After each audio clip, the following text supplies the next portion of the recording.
Europe 1, il est 8h41. Nicolas Canteloup.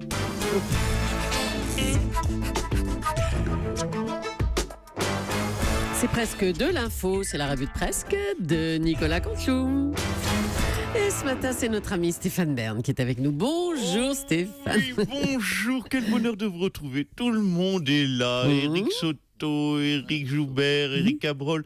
Bonjour Madame Éric Polonier, notre joli vous, Éric Leclerc. Hein Oui. Qu'est-ce qui se passe? Mais qu'est-ce qui vous prend d'appeler tout le monde Éric ce matin? Mais écoutez, je travaille sur RTLE avec Éric Zemmour. Ouais. Et vous savez qu'il est tatillon sur les prénoms, Éric. Il l'a dit, en France, il ne faut pas appeler son fils Mohamed, il faut des prénoms français. Ah. Du coup, j'appelle tout le monde Éric pour ne pas le vexer. D'accord.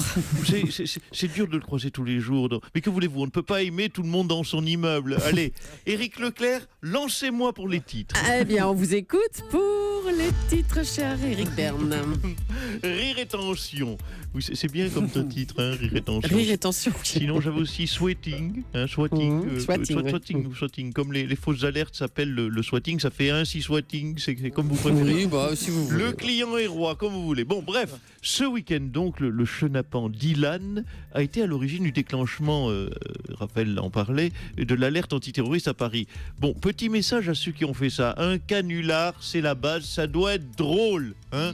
La candidature, par exemple, de Nicolas Dupont-Aignan à la présidentielle, ça, c'est un canular rigolo, hein. Un faux attentat, ça ne l'est pas. D'ailleurs, j'y pensais, Dylan, c'est pas marocain, c'est pas tunisien, c'est pas algérien. Faudrait que je demande à Éric Zemmour, il doit savoir.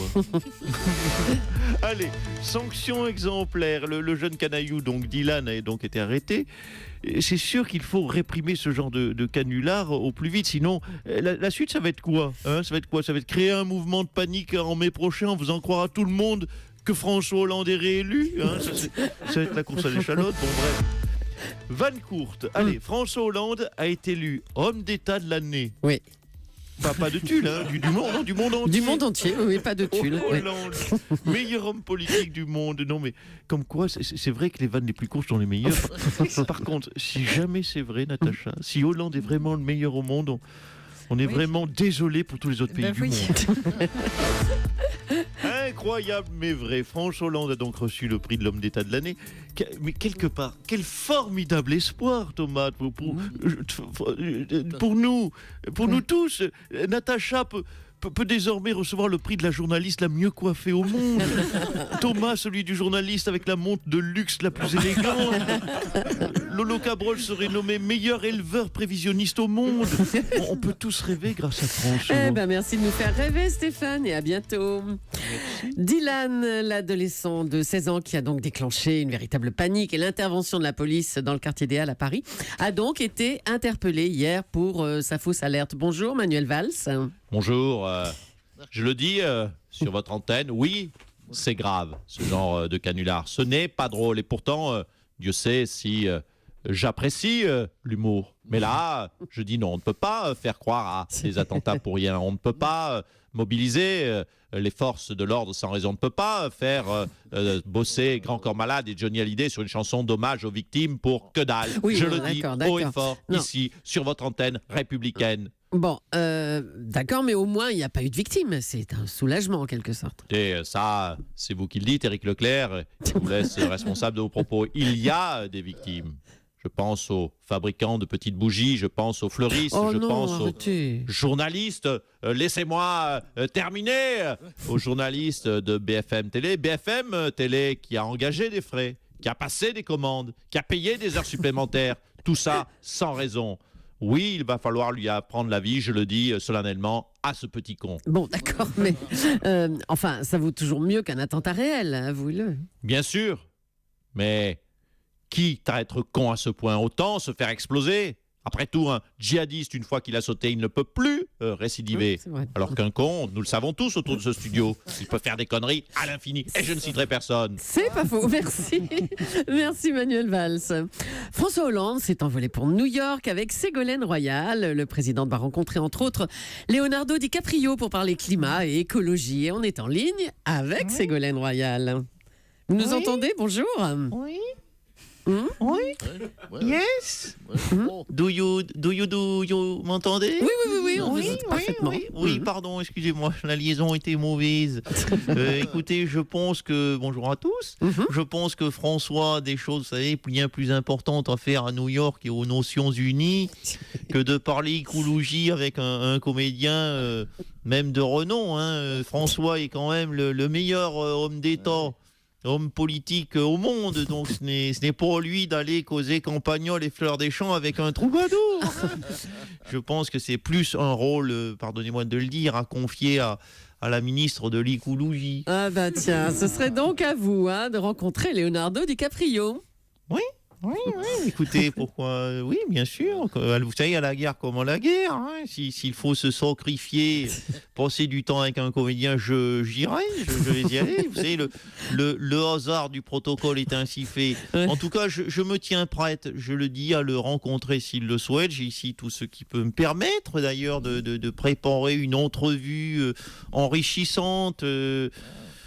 Talon aiguille, Porsche Jartel, Chanel numéro 5 et les prévisions de la fonte de la calotte glaciaire sur les 30 années à venir que m'a fourni Laurent Cobrol.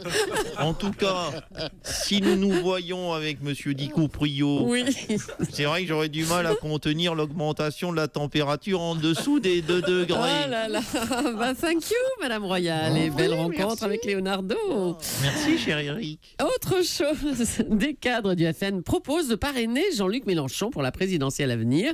On va en parler avec Louis Alliot. Bonjour Louis Alliot. Écoutez, bonjour à tous. Je dois vous dire que ça me fait tout drôle d'être invité comme ça, tout seul, sans ma compagne Marine Le Pen.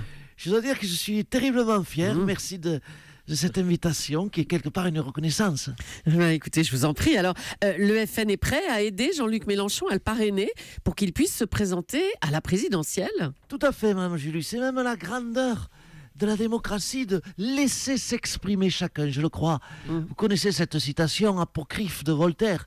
Je vous la cite. Oui. Je désapprouve ce que vous dites, mais je me battrai jusqu'à la mort pour que vous puissiez vous exprimer. C'est important de dire ça. Mais vous savez, Louis Alliot, que Jean-Luc Mélenchon a dit du FN que sous le ravalement, le FN était toujours un parti fasciste. Oh, écoutez, ce n'est pas grave, on connaît tous Jean-Luc Mélenchon, et il est soupolé. Je suis sûr que ces mots ont dépassé ses pensées. Lolo, Oui, c'est moi. On dirait la pub Cacharel. Oui, Oui, mon redoudou nationaliste, mon chaton tricolore, je suis là. Je faisais Cosette avec la charmante équipe de la matinale. Bonjour Marine Le Pen. ta gueule, c'est pas à toi que je cause. Oh là là, ça va. Ginette, je ne peux pas parler à la charmante Julie comme ça. Enfin, Écoute, Ginette. ferme-la ou je t'en colle une. C'est quoi ces réflexions de moine bouddhiste que tu fais? T'as sucé le Dalai Lama ou quoi? Oh là. Ginette, là, c'est un peu trivial comme réflexion. Puis, ton attitude n'est pas très en accord, souviens-toi, avec ta campagne politique. Souviens-toi du slogan « La France apaisée ». Oh putain, non, c'est une campagne politique, abruti. C'est pas la vérité, c'est une pub, un slogan. Si t'es pas content, je vais te faire bouffer mes 100 000 affiches de Frédéric Chatillon. Oh, j'en peux plus. Monsieur Cabrol, servez-moi une coupette. Bon, bah écoutez, calmez-la, Louis Alliot, et bon courage à vous. Allez, un petit mot des Jeux paralympiques qui se sont terminés avec un joli bilan de 28 médailles pour les athlètes français. Nelson Montfort, vous êtes rentré de Rio? Oui, non, pas tout à fait, Ah pas bon. tout à fait. Je suis encore à Rio, d'accord. ma chère Julie, où va commencer la 3e phase, certainement peut-être la plus importante, la 3e phase des Jeux Olympiques. Un des plus beaux moments, il faut le rappeler, de l'Olympisme. La 3e phase, c'est quoi? Oui, alors tout à fait. La première phase, permettez-moi de développer, ce sont les Jeux que l'on connaît, les Jeux Oui, Olympiques. La oui. deuxième phase, ce sont les Jeux Paralympiques qui couronnent les meilleurs athlètes en e-sport. Et enfin, la 3e phase, ce sont les Jeux Handiv-Sport.